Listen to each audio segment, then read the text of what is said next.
स्वागत है आपका हमारे चैनल शिक्षा और साहित्य में। आज हम सुनेंगे जयशंकर प्रसाद जी की रचना आकाशदीप। यह रचना 1929 में लिखी गई है तथा जयशंकर प्रसाद जी की कहानी संग्रह आकाशदीप की पहली कहानी है। इस कहानी में कुछ मुख्य पात्र हैं तथा कुछ गौण पात्र। मुख्य पात्र हैं बुद्धगुप्त, चंपा, मणिभद्र। बुद्धगुप्त जो इस कहानी का नायक है, चंपा नायिका है, मणिभद्र जो इस कहानी का खलनायक है।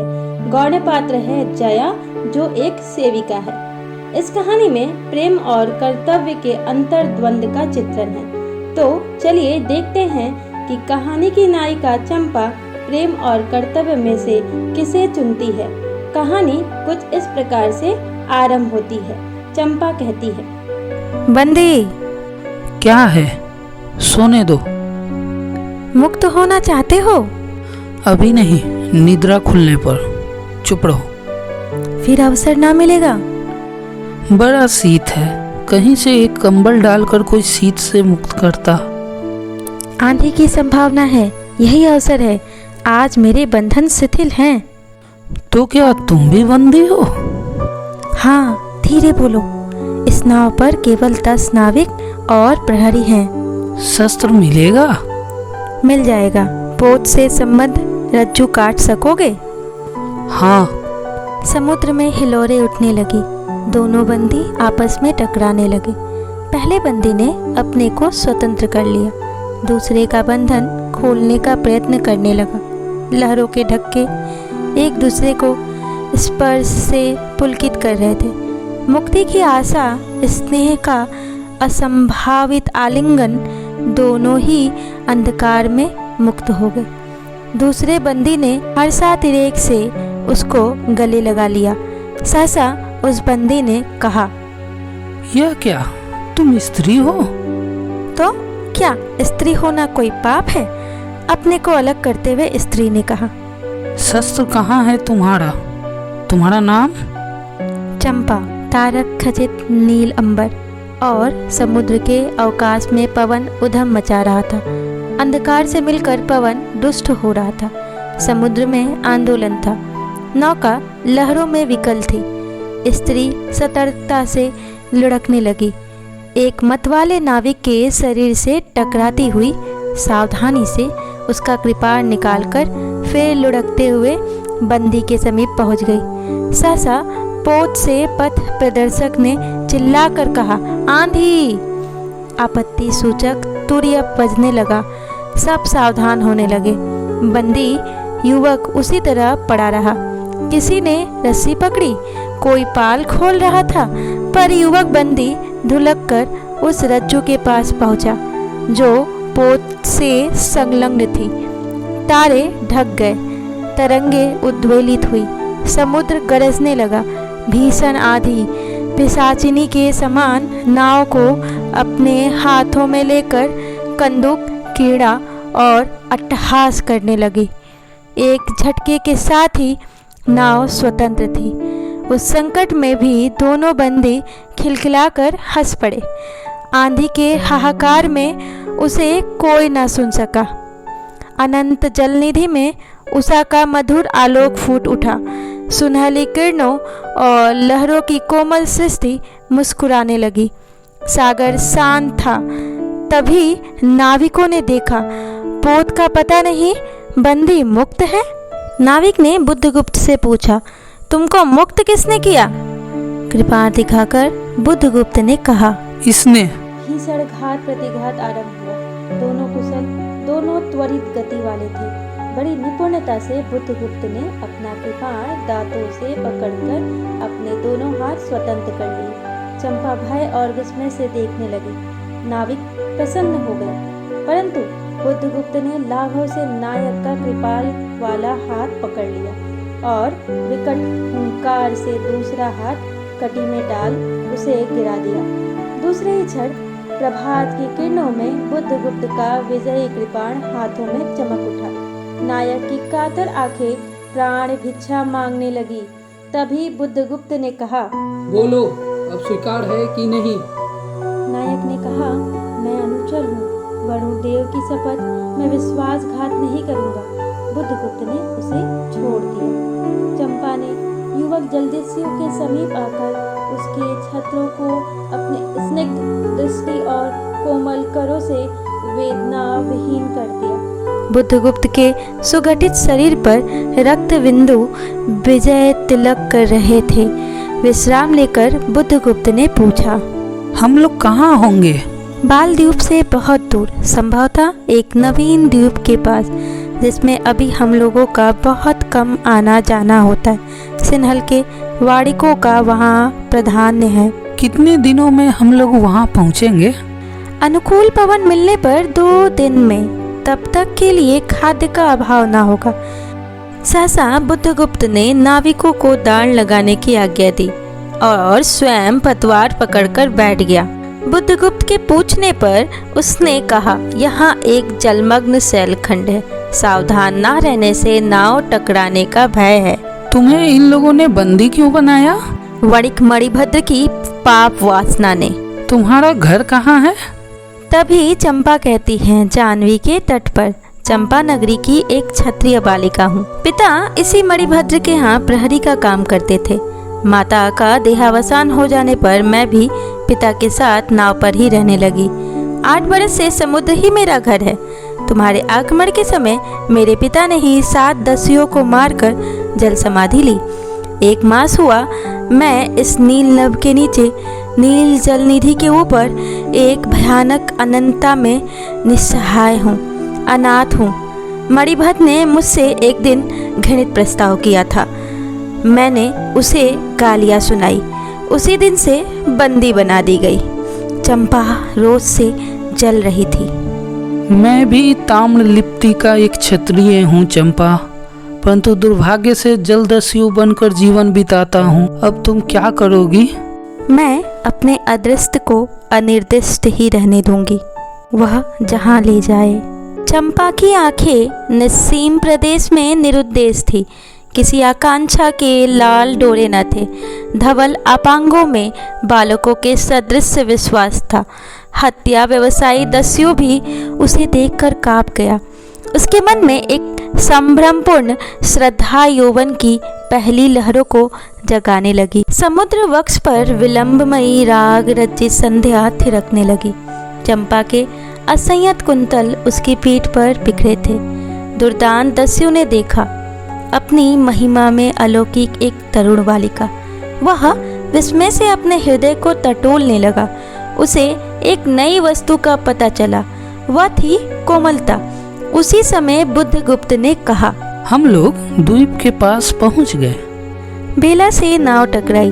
चंपा निर्भीकता से कूद पड़ी। माझी भी उतरे। बुद्धगुप्त ने कहा, जब इस द्वीप का कोई नाम नहीं है तो हम लोग इसे चंपा द्वीप कहेंगे। चंपा सहसा हंस पड़ी। कहानी इस प्रकार से आगे बढ़ती है। 5 बरस बाद शरद के धवल नक्षत्र नील गगन में झलमला रहे थे। चंद्र की उज्जवल विजय पर अंतरिक्ष में शरद लक्ष्मी ने आशीर्वाद के फूलों और खिलों को बिखेर दिया। चंपा द्वीप के एक उच्च सौध पर बैठी हुई तरुणी चंपा दीपक जला रही थी। बड़े यत्न से अभ्रक की मंजूषा में दीप धरकर उसने अपने सुकुमार उंगलियों से डोरी खींची।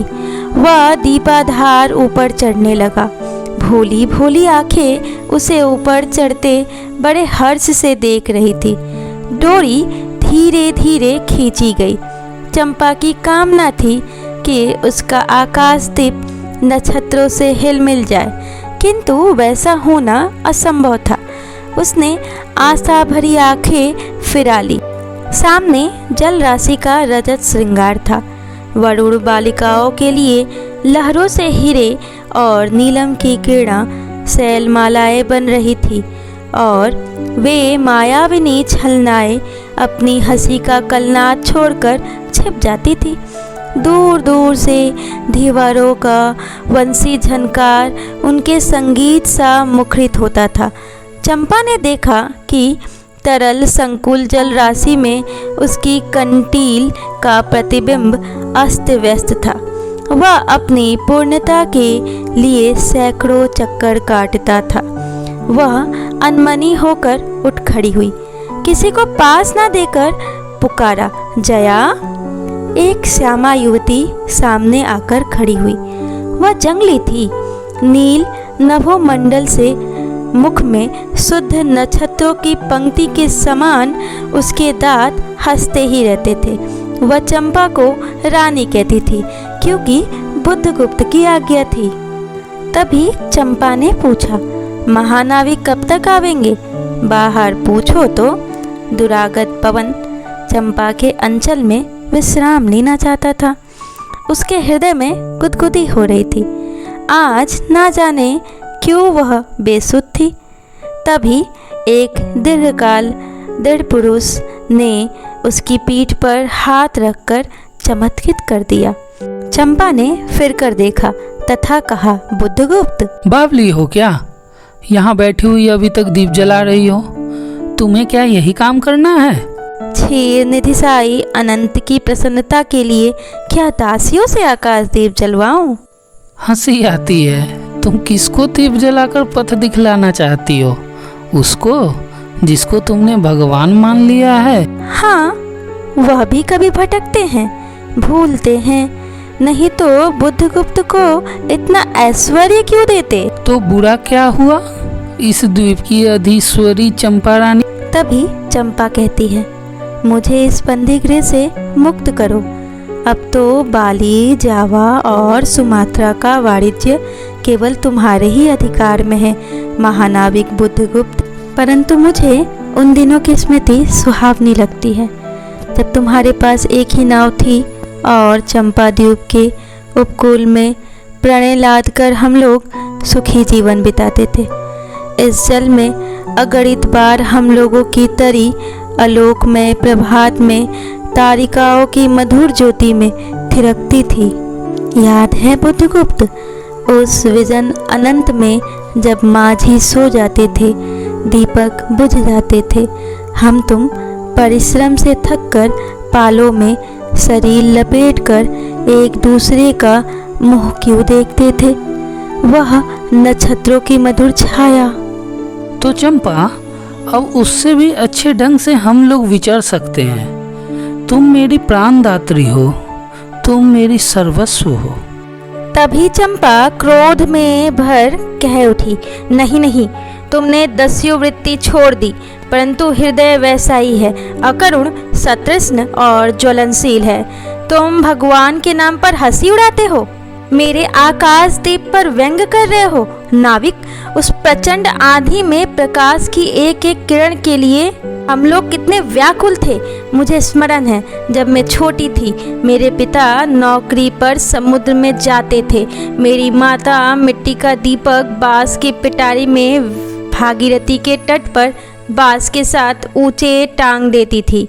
उस समय वह बस यही प्रार्थना करती, भगवान मेरे पथ भ्रष्ट नाविक को अंधकार में ठीक पथ पर ले चलना।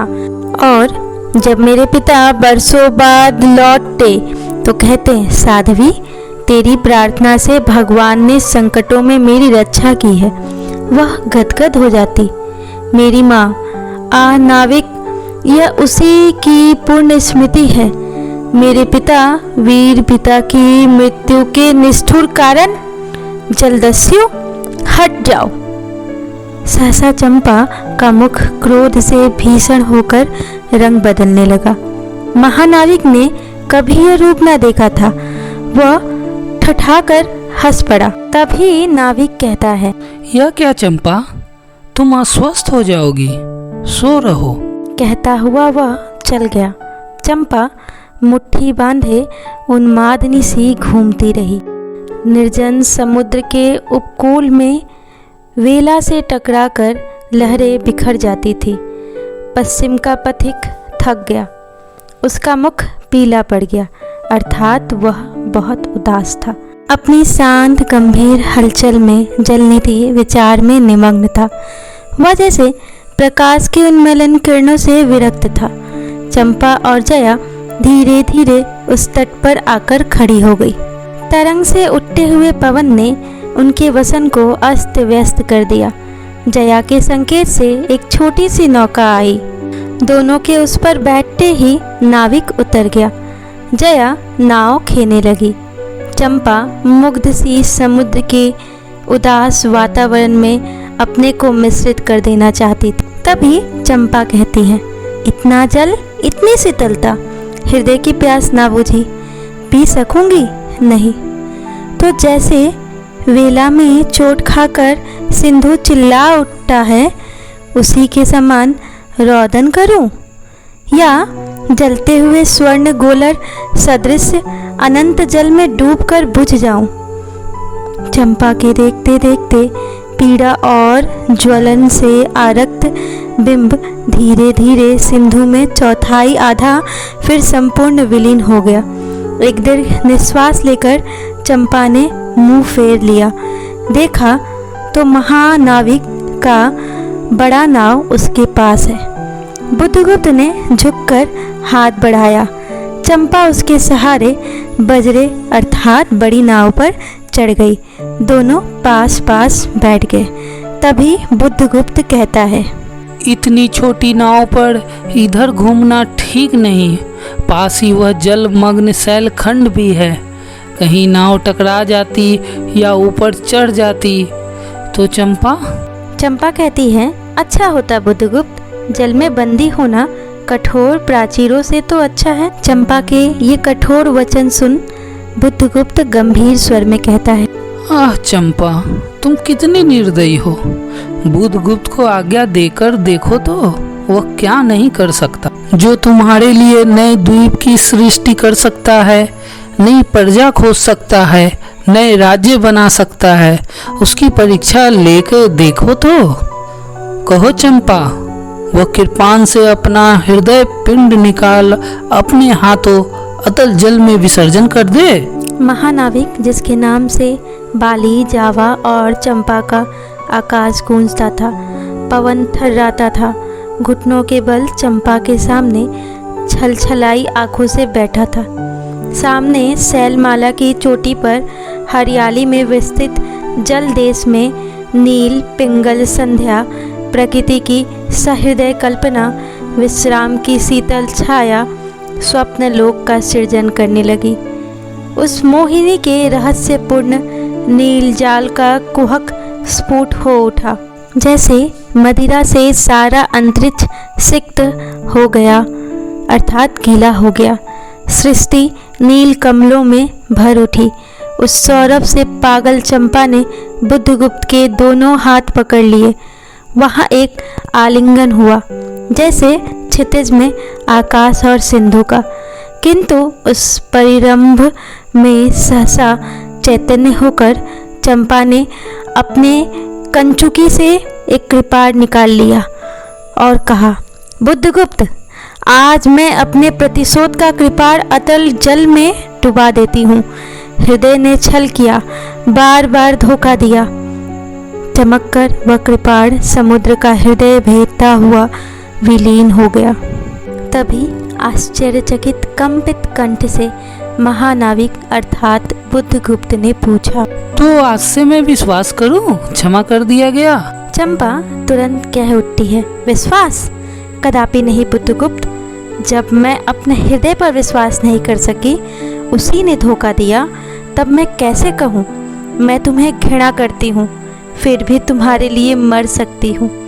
अंधेर है जलदस्यु, तुम्हें प्यार करती हूँ। चंपा रो पड़ी। वह सपनों की रंगीन संध्या तम से अपनी आंखें बंद करने लगी थी। दीर्घ निश्वास लेकर महानाविक अर्थात बुद्धगुप्त ने कहा, इस जीवन की पुण्यतम घड़ी की स्मृति में एक प्रकाश गृह बनाऊंगा चंपा। चंपा, यहीं उस पहाड़ी पर संभव है कि मेरे जीवन की धुंधली संध्या उससे आलोकपूर्ण हो जाए। वहीं चंपा द्वीप के दूसरे भाग में एक मनोरम शैलमाला थी। वह बहुत दूर तक सिंधु जल में निमग्न थी। सागर का चंचल जल उस पर उछलता हुआ उसे छिपाए था। आज उसी शैलमाला पर चंपा द्वीप के आदि निवासियों का समारोह था। उन सबों ने चंपा द्वीप को वन देवी सा सजाया था। ताम्रलिप्ति के बहुत से सैनिक नाविकों की श्रेणी में वन कुसुम विभूषित नायिका चंपा शिविकारूढ़ होकर जा रही थी। शैल के एक ऊंचे शिखर पर चंपा द्वीप के नाविकों को सावधान करने के लिए सुदीर्ण दीप स्तंभ बनाया गया था। आज उसी का महोत्सव है। बुद्धगुप्त स्तंभ के द्वार पर खड़ा था। शिविका से सहायता देकर चंपा को उसने उतारा। दोनों ने भीतर पदार्पण किया ही था कि बांसुरी और ढोल बजने लगे। पंक्तियों में कुसुम भूषण से सजी वनबालाएं फूल उछालती हुई नाचने लगी। दीप स्तंभ की ऊपरी खिड़की से यह देखती हुई चंपा ने जया से पूछा, यह क्या है जया, इतनी बालिकाएं कहाँ से बटोर लाई? तभी जया ने हंसकर कहा, आज रानी का ब्याह है ना। बुद्धगुप्त विस्तृत जलनिधि की ओर देख रहा था। उसे झकझोर कर चंपा ने पूछा, यह क्या सच है? यदि तुम्हारी इच्छा हो तो यह सच भी हो सकता है चंपा। कितने वर्षों से मैं ज्वालामुखी को अपनी छाती में दबाए हूँ। तभी चंपा क्रोध से कह उठती है, चुप रहो महानाविक, क्या मुझे निस्सहाय और कंगाल जानकर तुमने आज यह प्रतिशोध लेना चाहा? मैं तुम्हारे पिता का घातक नहीं हूँ चंपा, वह एक दूसरे दस्युओं के शस्त्र से मरे। तभी चंपा कहती है, काश मैं इसका विश्वास कर सकती बुद्धगुप्त। वह दिन कितना सुंदर होता, वह क्षण कितना वांछनीय। आह, तुम इस निष्ठुरता में भी कितने महान होते।